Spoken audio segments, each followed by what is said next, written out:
françaisdanslemonde.fr, la première plateforme multimédia d'aide à la mobilité internationale. Bienvenue sur notre podcast. Je suis Gauthier Seyss et aujourd'hui j'ai le plaisir d'accueillir Adéva Mercier. On part à Lyon. françaisdanslemonde.fr, le podcast. On part à Lyon, mais alors quelque chose me dit que ça ne va pas durer longtemps cette histoire. On est avec une invitée qui aujourd'hui nous parle de son désir de mobilité internationale. Lyon c'est bien, mais peut-être elle en a fait le tour. Bonjour Adéva. Bonjour. D'abord, qu'est-ce que c'est que ce prénom ? T'es ma première Adéva. C'est de quelle origine Adéva ? Eh ben, tu vois, ça rejoint peut-être mon destin puisque Adéva est une chanteuse noire américaine qui est Absolument. pas connue du tout. Si, moi je la connais. Ah, bah écoute, c'est rare. Et donc, ma maman adorait et donc Adéva.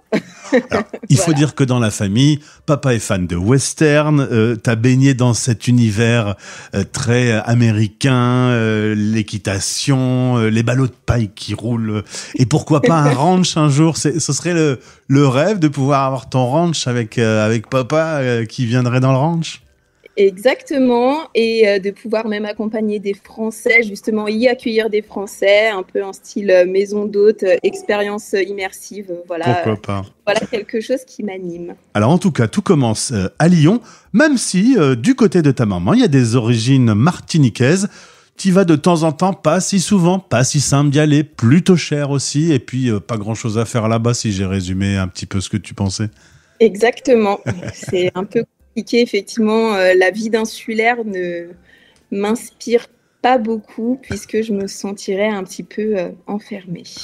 Alors, tu fais tes études du côté de Lyon, ensuite tu deviens commercial dans le monde de l'automobile, commercial et marketing. Tout se passe plutôt bien et puis il va se passer, comme chez beaucoup de personnes, le Covid. Est-ce que à ce moment-là, ça t'a mis en tête le fait de devoir changer 2-3 choses dans ta vie ?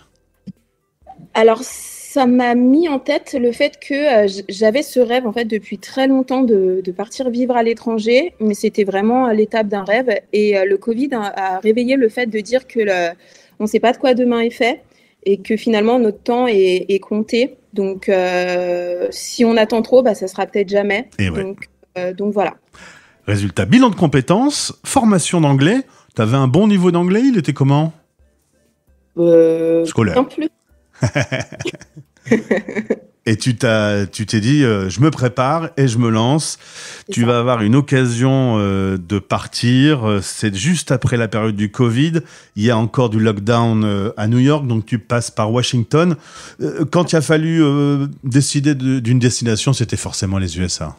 Exactement, la question ne s'est pas posée, et particulièrement New York, puisque c'est vraiment ma ville de cœur et mon coup de cœur aux États-Unis. J'ai fait beaucoup d'États avant de décider ce projet-là. J'ai plutôt bien exploré, on va dire, le continent américain. Et vraiment, New York, c'était un endroit où je me sentais bien et j'avais envie d'évoluer dans cette ville qui me fait rêver. Alors, Lyon est une des grandes villes françaises. Quand toutefois on arrive à New York, c'est quand même une autre dimension. Est-ce que tu te souviens de tes premiers jours, tes premières semaines ? Tu t'es senti à l'aise ou tu as eu des bugs ? Eh bien, étonnamment, très à l'aise. Et c'est en fait le sentiment que j'ai eu la première fois que je suis arrivée à New York, même en tant que touriste. Parce que je trouve que c'est très facile de s'y retrouver. Et même si on ne s'y retrouve pas, on peut s'adresser à n'importe qui pour trouver son chemin, savoir où aller. Je trouve que oui, c'est une ville qui est grande et en même temps, je trouve qu'on a facilement des repères.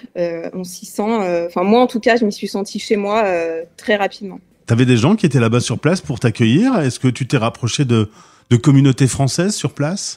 Alors, pas du tout. Quand je suis arrivée, je connaissais vraiment personne. Et effectivement, une fois arrivée sur place, j'ai mis en lien justement la communauté lyonnaise de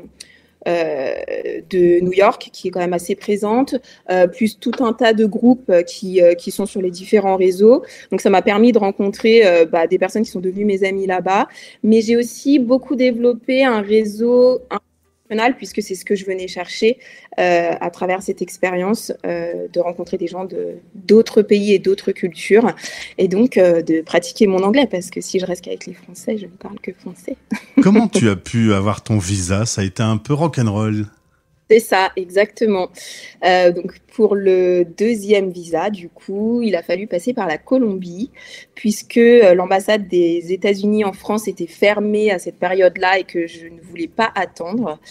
Donc j'ai passé quelques semaines en Colombie avec un passeport bloqué en attendant qu'ils y mettent mon visa à l'intérieur. Donc c'était assez rock'n'roll, mais ça allait aussi dans l'expérience de se dire, bah voilà, je m'ouvre à d'autres cultures, je rencontre des gens, je parle pas forcément la langue, mais c'est pas grave, on se débrouille et c'est ce qui rend l'aventure intéressante. Donc c'était juste incroyable. Toi, quand t'as une idée dans la tête à des votes, tu l'as pas ailleurs, hein? C'est malheureusement ce qu'on me dit, ouais. C'est ce que je ressens aussi. Alors, tu vas bosser là-bas dans le monde de l'immobilier, tu laisses un peu l'automobile de côté. Tout se passait nickel. Après, ton papa a eu des petits problèmes de santé. Il a fallu rentrer en France. T'aurais bien continué l'aventure, toi. Exactement. Je suis restée un peu sur un goût de non achevé. Enfin voilà, je suis rentrée en plus assez vite, donc pas eu le temps vraiment de réaliser. Et ouais, ça a été assez dur le retour, puisque choc des cultures dans mon propre pays, clairement. J'ai eu du mal les premiers temps avec. J'ai pris très vite l'habitude de rentrer dans les commerces, que les gens vous sourient, qu'on vous dise bonjour, etc. Ah ouais, et pour moi, ça a été plus dur. Ouais, c'est ça. Et j'avais oublié. Et ça a été le plus dur. C'est vrai de très rapidement engager une conversation. Voilà, tout le monde était plus fermé. Mais bon, voilà, il y a d'autres points positifs en France et les Français sont géniaux pour plein de choses. Mais en tout cas, sur ce côté-là, New York m'a beaucoup manqué. Et donc, est toujours resté dans un coin de mon cœur et de ma tête, avec pour projet effectivement de revenir plus tard. Tu dis revenir, hein, c'est bien que ta maison c'est là-bas et que tu vas y retourner. T'as remarqué quand même le petit lapsus. T'as perdu ton visa. Il faut savoir que quand on a un visa américain, si on n'est pas sur le sol américain 30 jours, il est perdu, c'est ça? Alors sur ce type de visa là, effectivement, oui, au bout d'un moment, il est révoqué, malheureusement. Alors, tu fais tout ce qu'il faut aujourd'hui. Tu as repris tes études dans une école internationale. L'objectif, c'est les USA, on a bien compris. Parce que tu t'es senti bien là-bas. Tu aimes la dynamique positive, le fait de... un peu l'American Dream. Tu sens que tout est possible, alors qu'en France, on t'a peut-être mis dans des boîtes? Alors, effectivement, c'est pas plus facile aux États-Unis qu'en France. Au contraire, je pense que c'est vraiment opposé en termes de culture. Mais je pense que... Alors, il n'y a pas de filet de sécurité aux États-Unis, en tout cas beaucoup moins qu'en France. Mais en revanche, quand en France, on me pointe du doigt les limites, c'est-à-dire quand la première fois j'ai dit je veux partir aux États-Unis, on m'a dit mais je ne comprends pas et en plus, qu'est-ce que tu vas faire là-bas ? À l'inverse, quand j'ai parlé de mes projets avec des connaissances ou des amis aux États-Unis, ils m'ont dit bah, qu'est-ce que tu attends en fait pour te lancer ? Qu'est-ce qu'il te faut de plus ? C'est just do it, quoi. C'est vraiment cet esprit-là, quoi. C'est ça, exactement. Et c'est ce qui me plaît beaucoup, ce dynamisme et cette positivité. Alors parfois qu'on va peut-être considérer à outrance, mais en tout cas, moi, par rapport à mon caractère, c'est vrai que je mesure souvent le pour et le contre. Et il y a toujours un peu, voilà, j'essaye toujours de rester raisonnable. Et c'est vrai que quand je suis aux États-Unis, bah, j'ai l'impression que je me pose moins de questions, je tente. Ça marche pas, et ben c'est pas grave, c'est que c'était pas pour moi et on fera différemment. Donc c'est vrai que je me bride beaucoup moins là-bas parce que l'entourage, en tout cas à New York, fait que tout le monde se remet en question et est très dynamique. Donc si on va pas dans ce sens-là, je pense qu'on n'aime pas et on n'est pas fait pour New York. Enfin, je pense. Tu m'as aussi dit qu'il y avait des choses qui ne te plaisaient pas aux USA. Oui. Alors, on parlait tout à l'heure des westerns, justement, parce que mon père est un grand fan des westerns. Il y a beaucoup... ce qui a été le plus dur pour moi, ça a été les différences de culture, notamment dans les minorités. Et en fait, je vous disais qu'avant de choisir New York, j'avais quand même pas mal voyagé. J'ai fait aussi pas mal de réserves indiennes.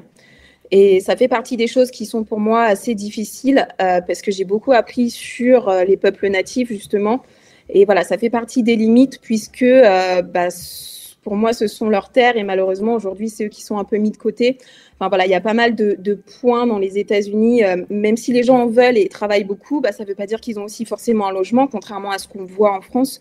Voilà, c'est toute cette partie-là qui est quand même assez dure. Plus rude. Ouais, exactement. C'est le marche ou crève, c'est clairement les États-Unis. Et il y a pourtant des gens qui se lèvent tous les matins et qui n'arrivent pas à en vivre. Et ça, pour moi, c'est vraiment des fois difficile à accepter en tant que Française. Voilà.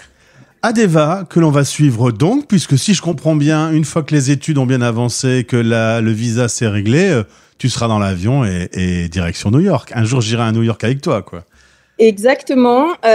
Alors, New York ou la Floride en plus, puisqu'on est un peu sur la même dynamique. Aujourd'hui, c'est une ville aussi, enfin une région qui est très dynamique, avec beaucoup de multicultures et beaucoup d'expatriés.